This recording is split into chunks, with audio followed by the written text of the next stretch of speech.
Okay, very well. 我知道 Chinese 一点点, so I have to speak in English. My Chinese is good enough to survive, that's enough.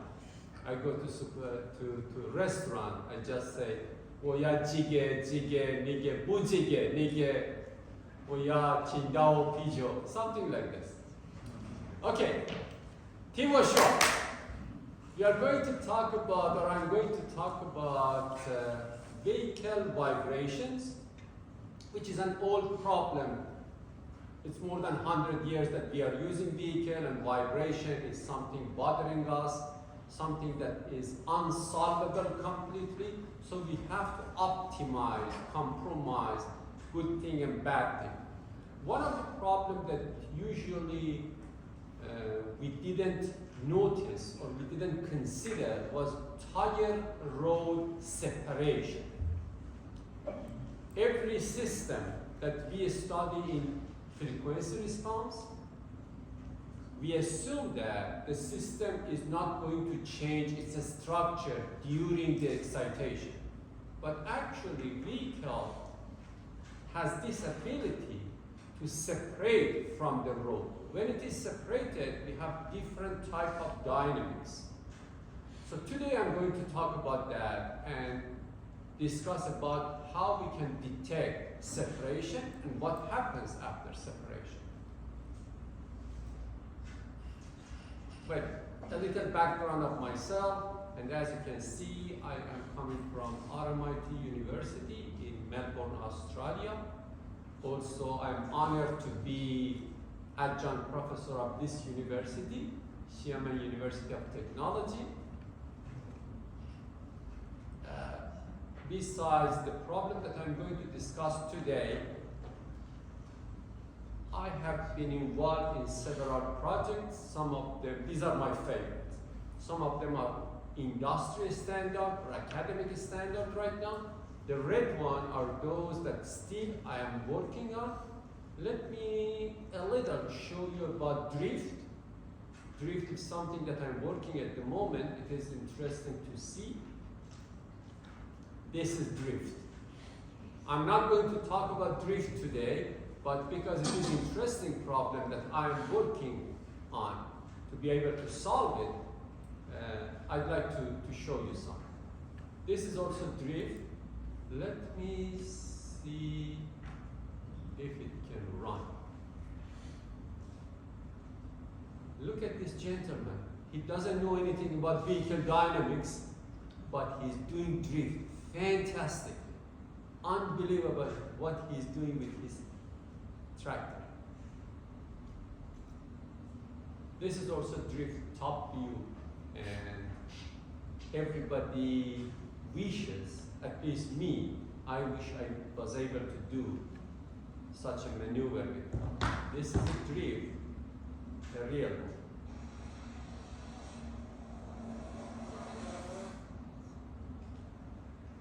It was Raleigh in Kenya a few years back.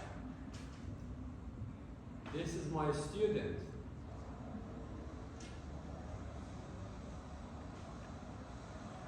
In Melbourne, it's possible to go and register and learn how to drift in one-day teaching. One of my students was working on drift, and he arranged this class for himself. So he learned how to drift to be able to do his PhD on drift. Anyway, that problem is not finished yet. Look at this guy. This is a Russian guy. How beautifully he understands his car.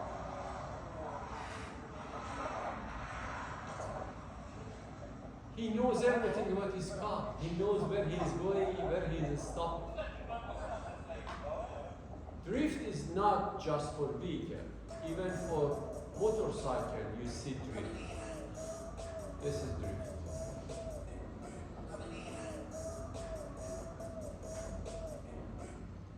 So what is the point of drift and what I want to do? Let's assume that we are able to describe, to express drift with an equation. That's my drift. I want to do that. If there is an equation, when it is positive, we are in drift. When it is negative, for example, we are not in drift. And what you see here, all of them are beautiful drift, but actually drift is disaster.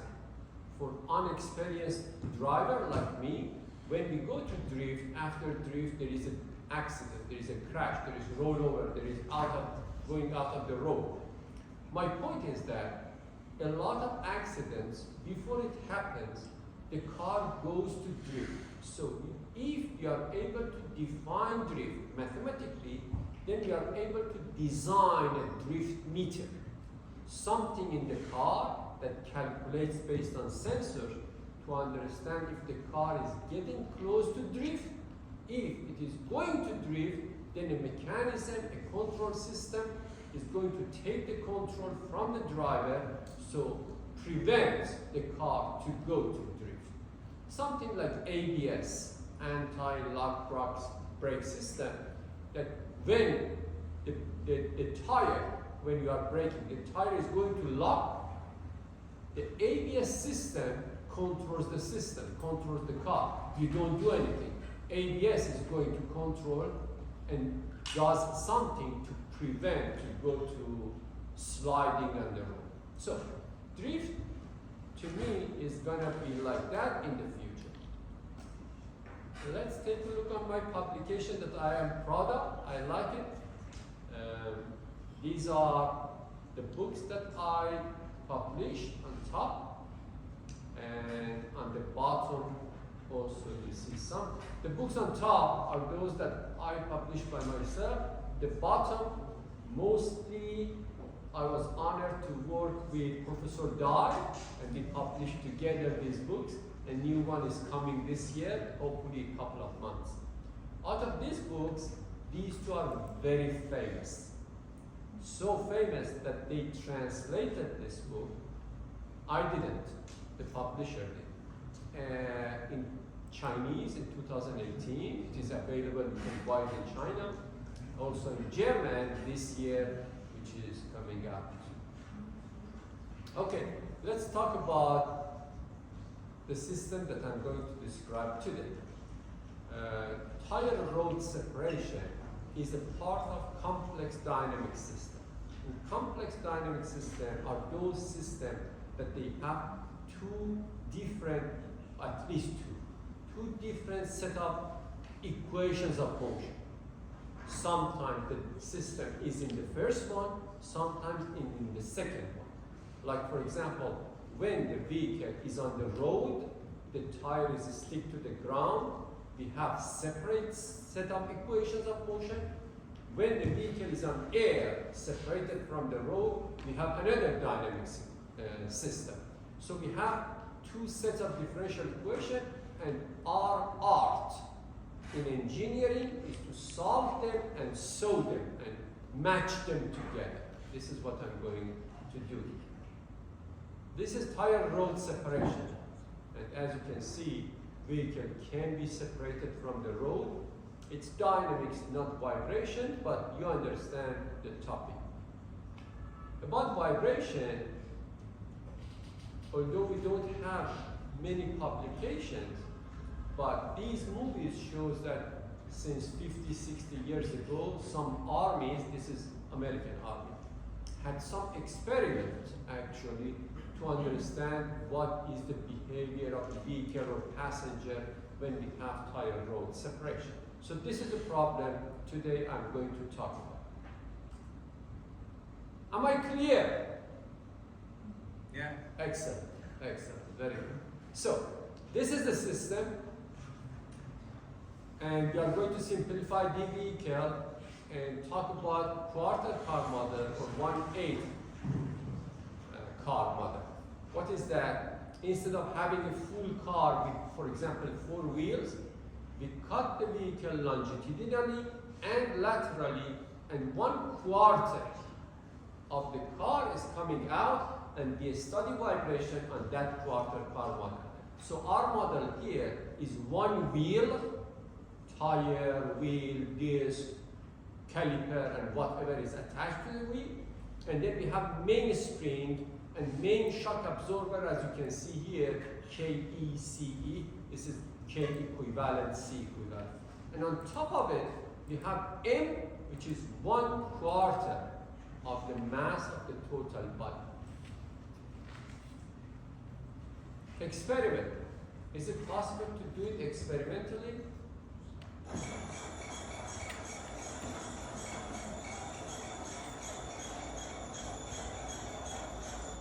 Yes, it is easy to do experiment by changing the damper or spring and see what happens to the car. This is the model, quarter car model. And as you can see on the left side, figure A, this is when the vehicle is underground. I go from bottom to up. Bottom, you see Y, which is excitation of the road.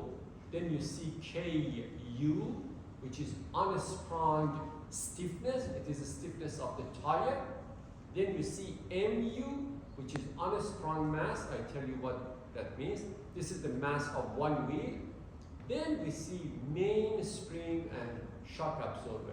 This is the spring and shock absorber that you can see when you look under the car. You see the mainspring either cord or leaf, and then you see one shock absorber. This is mainspring. Whatever is on top of the spring is called sprung mass. That's what you see MS. Whatever is below mainspring is called unsprung mass. So the wheel is unsprung mass, the body is sprung mass. Our goal would be to design the best KS and CS, but not today. I'm not talking about optimization. I'm talking about guidance. In figure B, you see vehicle is separated from the road. Now, to find the equation of motion, easiest way is to make free body diagram like figure C, and then develop the equations of motion as you see here. The sprung mass doesn't feed separation or non-separation.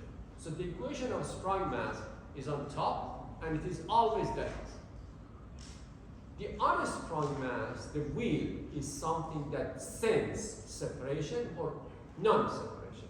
That's why unsprung mass has two different equations of motion. One when it is in contact, one when it is separated. What is the condition of separation? The condition of separation, as you can see, is xu minus y here.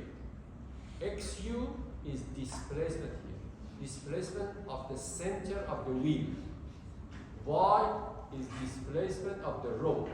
When their distance is more than static deflection of the tire.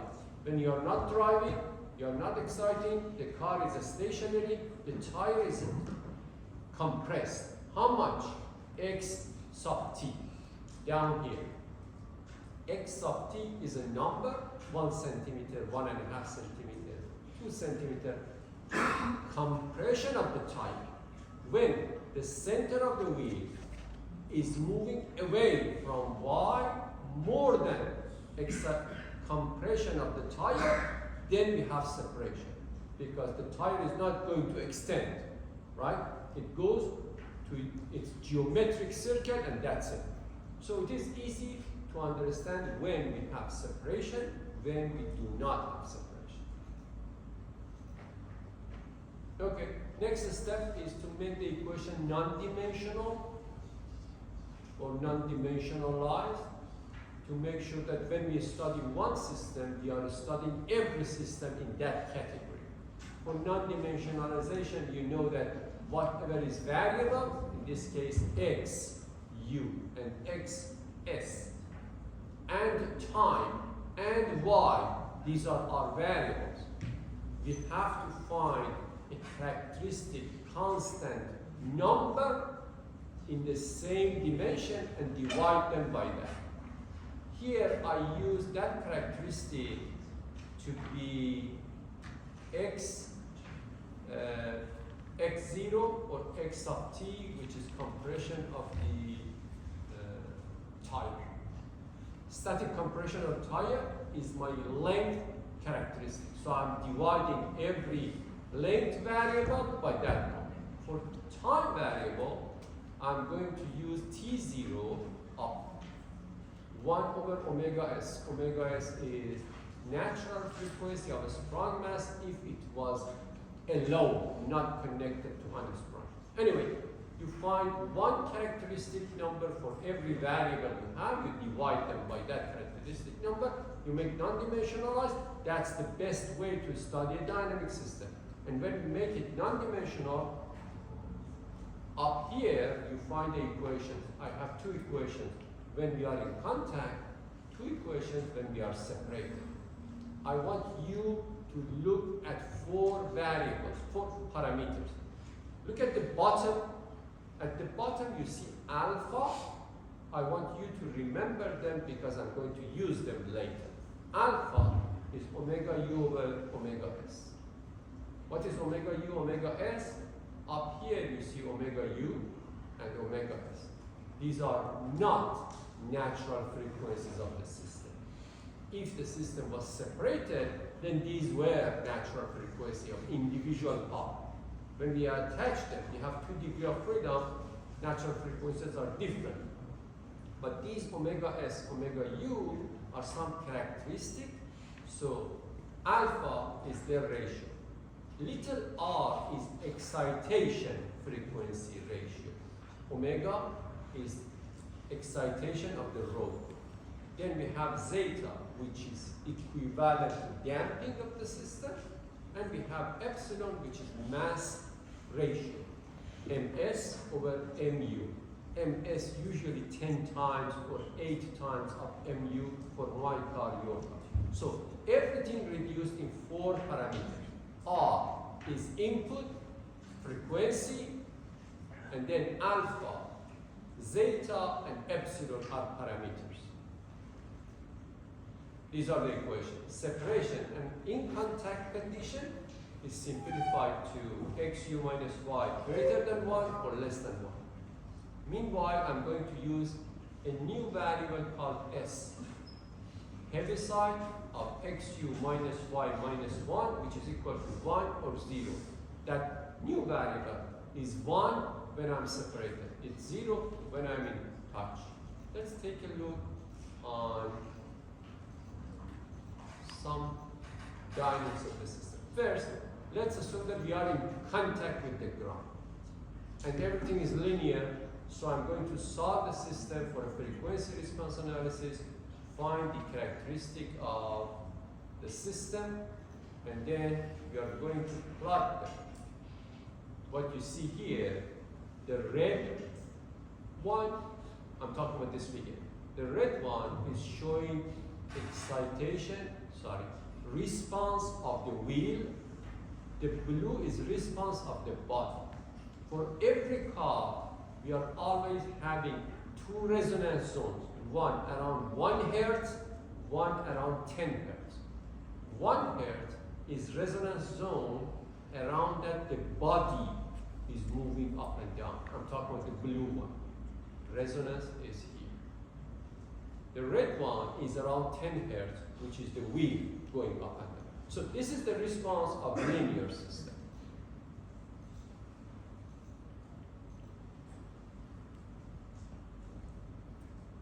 We define another variable, which is displacement of separation.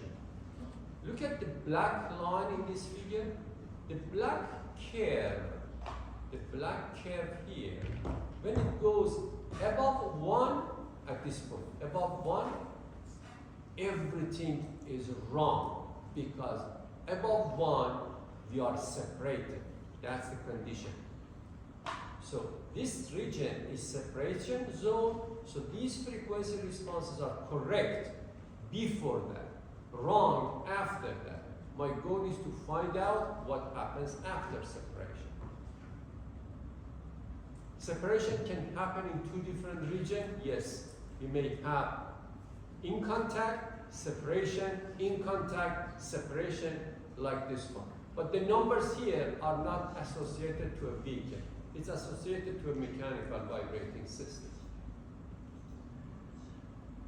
This equation is showing how many separation we have. Imagine in your mind there is a constant alpha. If alpha is here around 1, we have stick or non-separation, the white area here, the white area, and then the yellow area is separation. If alpha is around 3, you see that we have non-separation, separation, non-separation, separation. So it is possible to study how many times it's possible to have separation, only 2. That's not important, so let's get rid of it. Take a look at the time response, which is interesting. These are the equations again for one bump, some numerical value for my car, your car, and then look what happens. This is going over a bump. Bump means half a sign, for example. Look at these curves. There is something indicated by S. S is 0 everywhere, means we are in touch with the ground, except in a very narrow area, which is equal to 1. That area shows that I'm separated. What is separation? Look at this blue line here. The blue line is a bump on the ground. The black line is showing center of the wheel. The red one is displacement of the body. Forget about that. Look at the center of the wheel and the road excitation. The blue and black. Capital Y and capital X sub U. That area, that S, is more than 0, it is 1, we have separation. Let's look at other values. Other values means going over the bump with different speed. That means other values. And the speed, in this case, is showing in little r. Look at the value of r. You see on top left, the one that I showed you. The left bottom is some low speed that there is no separation from the road. Top right, you see higher velocity because it is higher r. The separation is longer. And in the bottom right, you see that separation is even longer to us. It is like infinity. Okay, to study the system, we have to make a bump or excitation that we guarantee we are having separation. That bump is a ramp. Look at this ramp. This point is bottom of the tire, and the blue is road. Road is going to be ramped, and then ramp is ended. So definitely the vehicle, after finishing the ramp, is on air. Separation guaranteed. Look at the dotted red. Dotted red is the bottom of the tire, approximately. Now I'm going to find. Now look at this output graph here. Again, the blue line here, the blue line is what? Means the road. This is the ramp, from here goes up and finishing. The road jumps down and it stays on the ground. The green line is the variable capital Z, variable that shows bottom of the tire. So as you can see, while the vehicle is moving up the ramp, the bottom of the tire is on the ramp. So that's why you see green and blue are on top of each other. Exactly at the end of the ramp, the tire expands. How much? Static deflection. That's why at this point,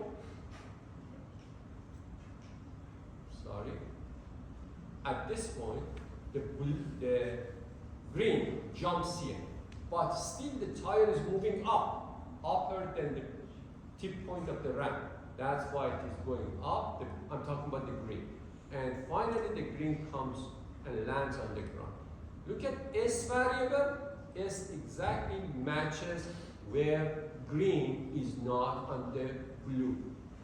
The rest of them are showing displacement of the wheel and displacement of the body, which is clear, XU and XS. Okay, now look at this. We are going to have steady state response. So we have a lot of sinusoidal ramps and see what is the behavior of the system. This is the behavior of the system for those values that are here. And you see separation by variable S, which is 0 jump to 1, 0 jump to 1, and so on. Look at the blue line. This is the road. The blue line is the road bumps. Look at the green, which is the bottom of the tire. And as you can see, it is jumping after the first bump, landing on the second bump, jumping and landing on the third one, and so on. I'm talking about this area, which the green is not on blue. It means separation. Displacement of the wheel and displacement of the body are indicated here, not at the moment my phone. So you are looking at green and blue. Now let's change the velocity. This is variable velocity, increasing velocity. Just pay attention to the green, which is jumping after jumping after jumping. A question comes to us, is it possible to have a condition that vehicle jumps over one bump, passes the second bump, and lands on the third bump? Is it possible to have such a thing? Let's see. First of all, to find the steady state condition, we have to wait until everything, including displacement of the body, is a steady state. This is an example that the figure I'm showing on top left is not a steady state because the red line is still increasing. We have to wait until 30 seconds to have a steady state, not 2 seconds. So we know that.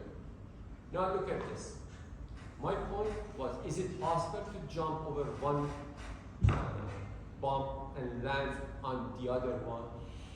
I'm increasing the velocity. You just pay attention to the green line. Pay attention to the green line. Still, I'm increasing the velocity or changing the numbers. Green. It's very close. Look at this. The green at this speed is just touching the top of the. And this is one example.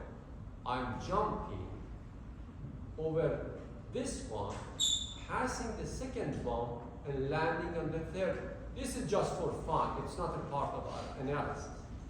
Our analysis is to find a steady state condition, read the amplitude for different velocity, read another one, and plot them and see what is the difference between reality and non-reality. This is what we get.